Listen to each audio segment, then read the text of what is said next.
Continuidade aqui a aula. Antes de tudo, um feliz ano novo para todos vocês.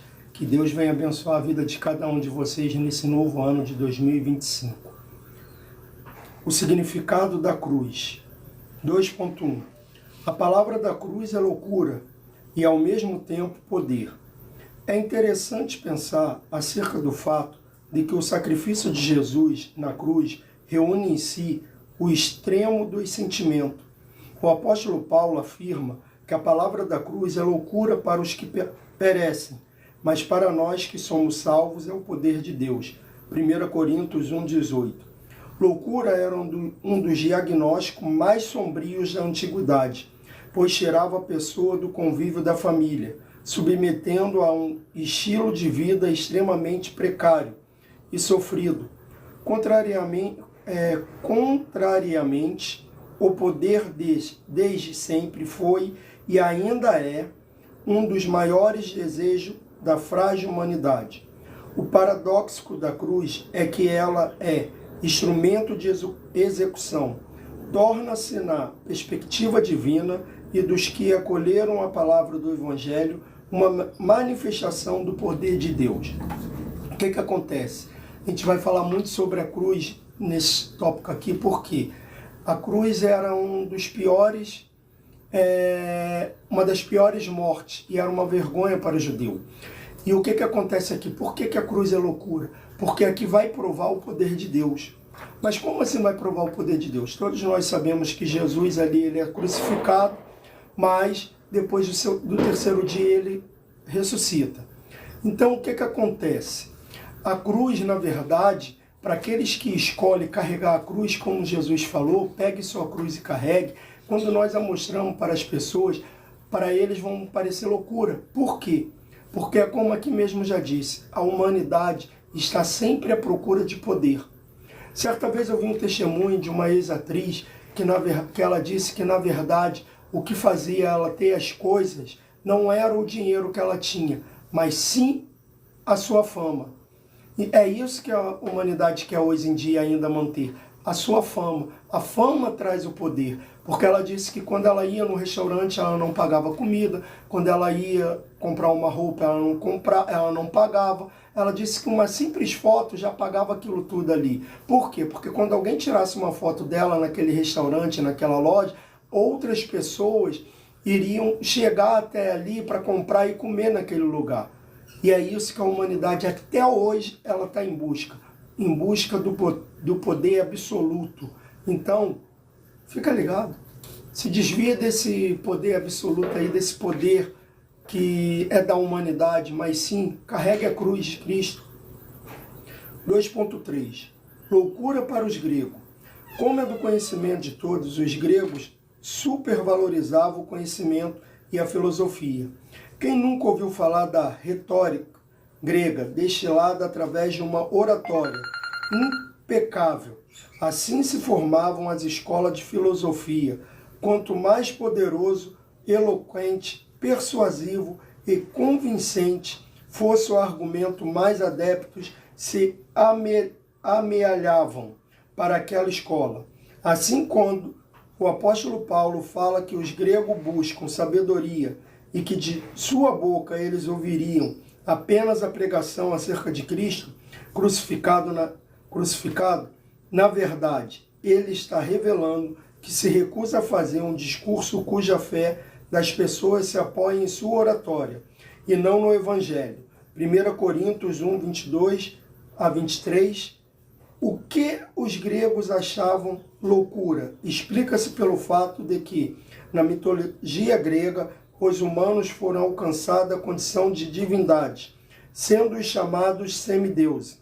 Uma mistura híbrida que resultar em um ser imortal.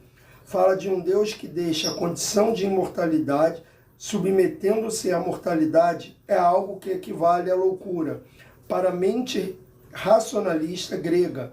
Além do mais, para algumas correntes da filosofia grega, o corpo era por si mesmo algo ruim e, portanto, a prisão da alma. Logo, não havia nenhum sentimento em um Deus tornar-se humano. O que acontece aqui?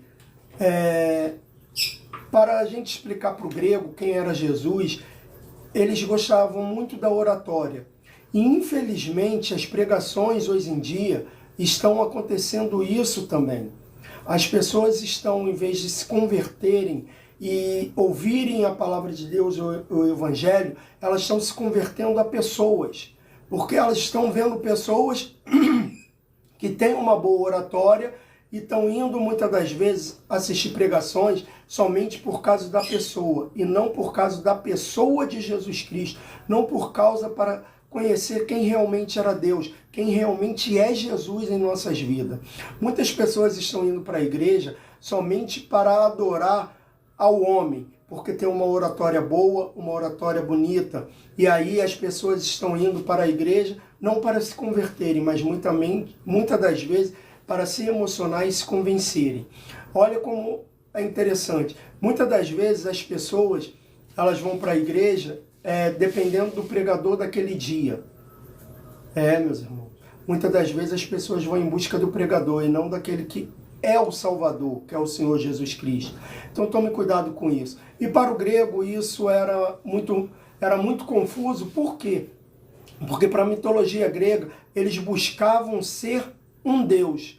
Então eles teriam uma condição de ser um semideus. Então eles queriam ser divino. E Jesus ele faz o caminho contrário do que os gregos pensavam. O que Jesus faz? Ele deixa o seu poder divino e vira um ser humano.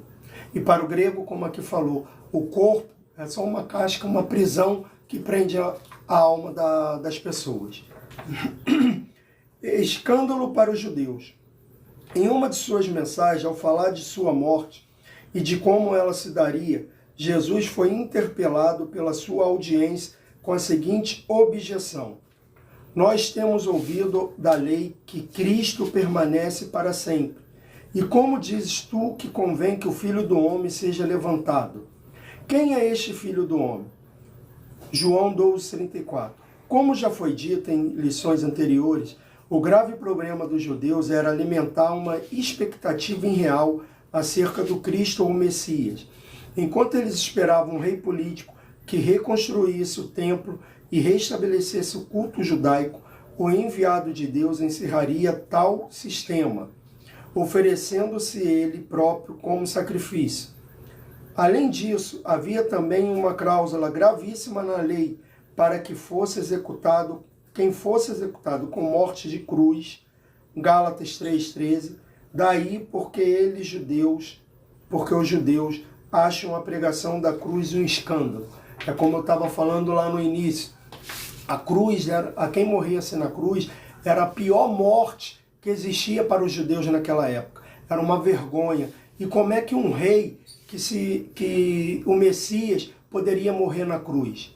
E é como fala, os judeus até os dias de hoje, eles esperam um rei político, um Messias político, aquele que naquela época eles esperavam um rei que viesse com um grande exército de homens. Só que eles não perceberam, esse rei veio com um grande exército de anjos. E aí o que acontece? Eles achavam que esse rei viria praticamente como o rei Davi, que foi um dos reis mais poderosos e famosos da época, na história de Israel, e derrotaria todas as demais nações e os judeus dominariam o mundo. Só que não é dessa forma. Jesus veio mostrar para a gente que ele veio para nos libertar da mão do diabo. E Jesus veio com um grande exército de anjos com ele. Só que muitas das vezes, não só os judeus, mas muitos outros, até hoje, não perceberam isso e se distanciam da palavra de Deus, se distanciam do Criador. As pessoas estão achando que Deus é um garçom. Muitas das pessoas estão se desviando do caminho do Senhor porque pediram algo a Deus e Deus não realizou. Por quê? Porque interpretam a palavra de Deus errado, erroneamente, achando que Deus tem que fazer tudo, porque Jesus falou, tudo que pedires ao meu nome, o Pai atenderá. Não é dessa forma, temos que analisar a palavra do Senhor e compreender o que Deus tem para nos revelar. A palavra de Deus, fica uma dica, a palavra de Deus não foi feita para interpretá-la, mas sim para ela se revelar para nós. Nós interpretamos a letra, mas a palavra não. A palavra a palavra de Deus jamais a gente vai interpretá-la. Então fica a dica. Leia a Bíblia e deixa Deus se revelar para vocês. Até amanhã, a próxima aula, o restante dessa aula, e que o Senhor Jesus vos abençoe, e para aqueles que entraram agora, um feliz ano novo, um feliz 2025, e que Deus abençoe a sua vida durante todo esse ano. Até amanhã, e que o Senhor Jesus vos abençoe.